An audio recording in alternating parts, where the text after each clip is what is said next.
my name is Marcel. Welcome to Looker and Machine Learning.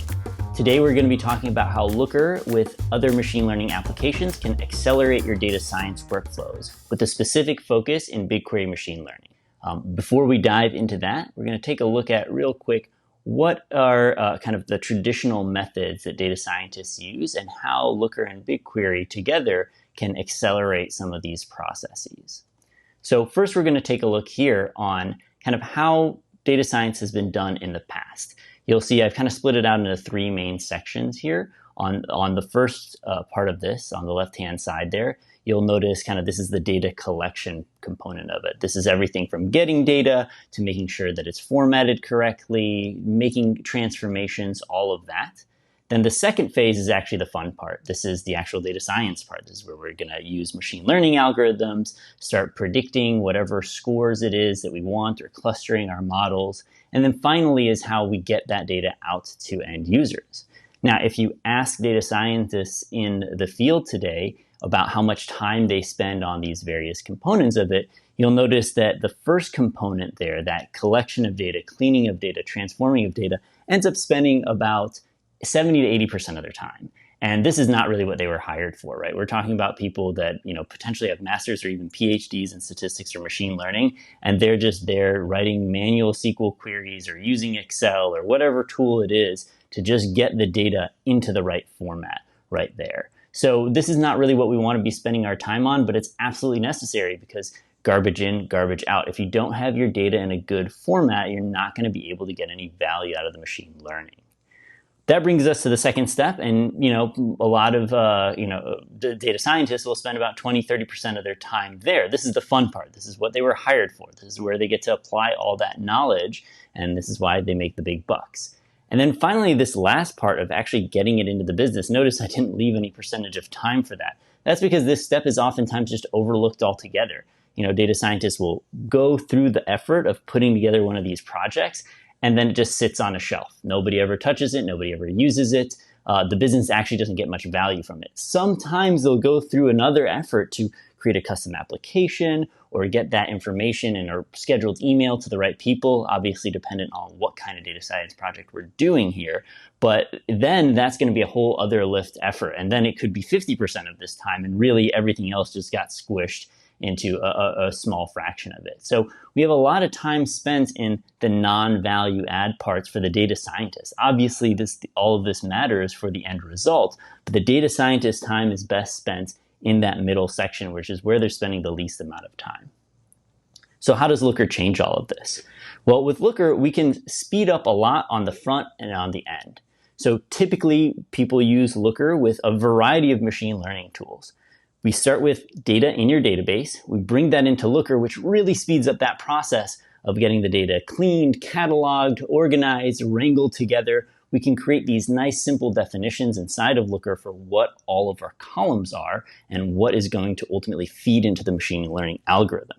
We then pass that through to all the favorite tools that people are using. Notice not just Python and R here, but Looker has integrations with a whole variety of tools, Big Squid, Amazon SageMaker, Data Robot, and a variety of others. These tools will handle all of the machine learning itself. That's the fun part now. The data scientists can spend their time there. They'll just pass that back into the database from which Looker can pick it up again and now present that data easily. Looker is a BI tool after all, so dashboarding and reporting is a core part of it. So end users can really easily access those results. Moreover, we can then automate things. We can say, hey, if this number is above a certain threshold, we can just automate some task, whether that's sending marketing materials to people that are high propensity to buy products, or restocking inventory way before we even know that it needs to be done, or sending a message to an engineer to fix some machines kind of with this predictive maintenance aspect. So there's a whole bunch of different use cases where we can fully automate the entire pipeline of data going from the database, getting it completely set up and ready to go, all the way to pushing it out. So the data scientists can focus their entire time on actually developing those algorithms. Now, with BigQuery machine learning, which is what we'll focus on today, we get to take that one step further, where we don't have to do these handoffs of the data from one tool to the next between Looker and these other tools, because BigQuery itself has the machine learning algorithms in it. And because Looker speaks directly to the database, we can do that all in one place. We can leverage BigQuery machine learning and all of its capabilities in terms of the algorithms that it has, really ease of use, everything in SQL dialect, but now put all the elements of Looker on top of it, encapsulation, reusability of code, all of that, to really make this a completely seamless development experience. And then, of course, all the ways that we automate and send that information out to end users is still there with Looker. So before we dive into the entire process, for those of you that may not be familiar, let's do a quick crash course on Looker and LookML and how it all works. So what you're seeing here on this slide is just some sample code of how LookML works. Basically, what Looker is doing is you get to define all the potential joins that you could make between your tables in this explore, right? So from the typical usage of Looker, which tends to be different from the data science workflow, end users could go in here and point and click on dimensions and measures, and Looker will know automatically how to create these joins together. Here's just an example of what those dimensions and measures look like. You'll notice that there are these little SQL clauses, and that's actual SQL that you can write in there. If it can execute on the database, then Looker can handle it. We're just compartmentalizing it so that, again, you don't need to write massive queries every single time, and users can just point and click, and Looker assembles it for them. You'll see that some of these are actually definitions that build on top of each other, right? This is kind of that engineering best practice of reusability, encapsulation, almost kind of like inheritance that we take from object-oriented programming and bring it to SQL, which doesn't actually have that. So really, this makes it a lot easier to manage all of that code instead of just dealing with library of, query after query after query and then trying to find something that you wanted later. So this really helps both on the business intelligence side, of course, that's where Looker started out with, but also for data scientists, instead of having to manage all these crazy pipelines for how they're doing their transformations between multiple tools. Now we can just do it in one place where we can say, hey, here's a transformation for it. You can see the entire lineage of where it's coming from, where that dimension or measure and how it's calculated, and just have it in these little components like this.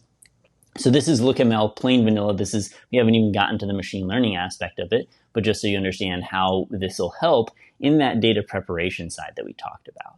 And this is what that UI looks like. I want to point out that even though we have this UI where people can point and click, all of this is also accessible via the API itself. You can just say, hey, one API call that says, give me field X, Y, and Z, filter on A, B, and C, etc. And it will spit out something like this on this slide, just a data frame, right? So you just have the data coming out. You can ingest that into any tool that you want. Nice and easy. Of course, Looker also has its fancy dashboards and all of that, and we can talk about all of that later, actually, at the end when it comes to, hey, we have this machine learning stuff, let's actually get it out in front of our audience, our intended audience. But for now, we're more interested in the data scientists preparing the data and how they're going to do that on the back end. So now that we have an understanding of how Looker works and LookML, let's talk about BigQuery and BigQuery machine learning. So BigQuery, for those that aren't familiar, is a massively parallel processing database. You can process petabytes of data in seconds and scan huge tables and do all sorts of complex analysis just using SQL. And then BigQuery machine learning is using that same cluster, but now doing machine learning on it. So it's very efficient, very powerful, and not just doing SQL analysis, but using the SQL syntax to actually use those machine learning algorithms. And they're constantly adding more to them today. So what you're looking at right now, this is an example of some SQL, some of that should look familiar, but then right at the top there, you'll actually see there's a small statement there that's actually defining a machine learning algorithm. So there's a whole bunch in there right now. This is just a k-means clustering, but you've got linear regression and all sorts of logistic regression, a whole variety of them, and they're constantly adding more to that list and adding lots and lots more features for them. So they're slowly building out this entire set of algorithms. So eventually it'll be on parity with tools like Python and R. For now, it's still a little bit limited, but what you lack in those algorithms, you make up for in just the sheer scale and simplicity of use, right? You don't need to learn a whole new language or anything like that. If you already know SQL, it's just these tiny little clauses, and you can really run with it and at minimum prototype extremely fast, but then productionalizing them is also quite simple. So now that we know how LookML works and we know how BigQuery and BigQuery machine learning work, let's put it all together.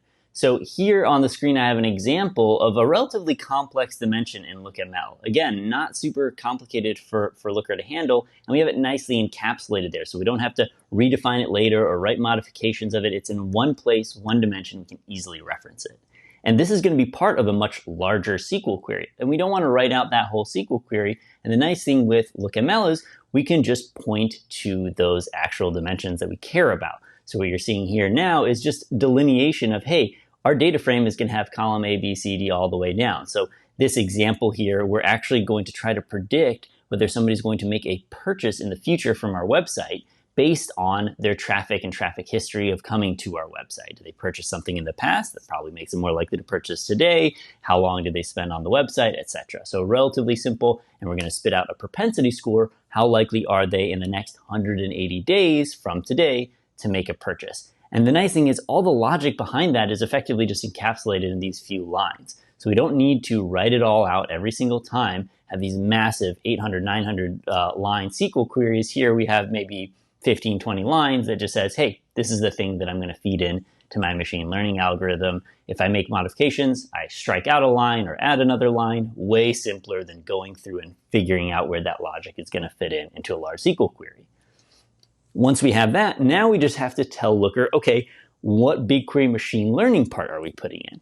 So here you'll see we've encapsulated that logic into a little component here, and it just says, hey, this is going to be a logistic regression model. The thing that we're trying to predict is that dimension will purchase in future, and then a few other categories of parameters that we're putting in for this algorithm. There's a whole bunch more, obviously, but for simplicity's sake, I just wanted to show these. And you'll notice that we're just simply pointing it at that same training input. So again, I don't need to write these massive queries. I can say, hey, look, that's defined somewhere else. So you can work on that. And now here's the definition of the machine learning algorithm. And I don't have to keep splitting them out and doing it separately. And that's it. We have our machine learning algorithm defined. All of the encapsulated logic behind how the query is and all the logic for what the machine learning algorithm is doing are just put into these simple sections. Great, so now that we've defined that model, we want to know a little bit about how well is it doing. So as the data scientist, I want to quickly be able to see some charts and graphs, some key metrics on the performance of that model. And the first thing that BQML spits out for us is actually the training metrics itself. How many iterations did it take? How long did those iterations take? How did it improve over time as it was learning? So here's a quick snapshot of that. And then more importantly, the actual model performance, right? We have in this example, because this is a binary classification, I've got all the key metrics, accuracy, recall, precision, F1 score. We've got our confusion matrix. You can see all of these here. So it's really simple. You don't have to worry about things like ggplot and all that and R and pandas and all those different libraries. It all just comes with Looker. Looker is, in large part a visualization tool in addition to that model. So it all kind of comes together there. So data scientists can look at this dashboard, they make modifications to their model, they just hit run again, and the whole dashboard refreshes. It's a really simple way to have that workflow going. And then again, because we're already inside of Looker, we can move on to dashboards that maybe the data scientists aren't the ones using. It's some end user that has some subject area knowledge and expertise in as well that can take that knowledge, put it together with something they know, and actually use it in the field. So this example here, we're saying, hey, maybe I want a cutoff of a certain propensity score for a purchase, and I want to target those people. So give me a list of all of those IDs of visitors that came to my website that have a high propensity to purchase. Maybe I can send them some marketing materials. They're more likely to buy, and I can just shoot them all an email. It's a very simple process. They can just get that. They can select what propensity they care about. Maybe after doing some kind of ROI analysis, maybe there's some cost. Maybe it's a soft cost to the brand that they know that might be more complicated. They don't want to spam all of their users, but maybe their top users, the ones that are, again, most likely to actually purchase, we can send them something. So again, this is just one example of how we can actually integrate these actions into the Looker dashboards, where you say, hey, here's a propensity score that came from a machine learning model, and here is an actual field worker that's going to take that and use it in some way or another. So again, that's just one example. Really, the possibilities are limitless. Like I mentioned earlier, in something like predictive maintenance, where you can have this dashboard automatically alert people that, hey, this machine is going to go down probably in the next couple months. You should probably take a look at it. So those are, a variety of different ways that you have the whole system automated. And that's one of the real powers of using Looker with machine learning. We saw already at the beginning how much it can help out in just the data scientist's own workflow. But then at the end, how we do that last mile of actually making it valuable to the business. And that's where using these different features of Looker, of productionalizing, using the API to automatically send data payloads to end locations can be really helpful. So in addition to that, there's a few resources here for those that are interested in where you can learn more about BigQuery machine learning, about Looker blocks, which are these kind of pre-templated code where you can find everything that I showed earlier today in LookML. All of that code lives in this link over here, and just a little bit more about machine learning at Google altogether. Thanks for watching. I hope that piqued your interest in machine learning with Looker, and you can start going on the path for understanding a little bit more.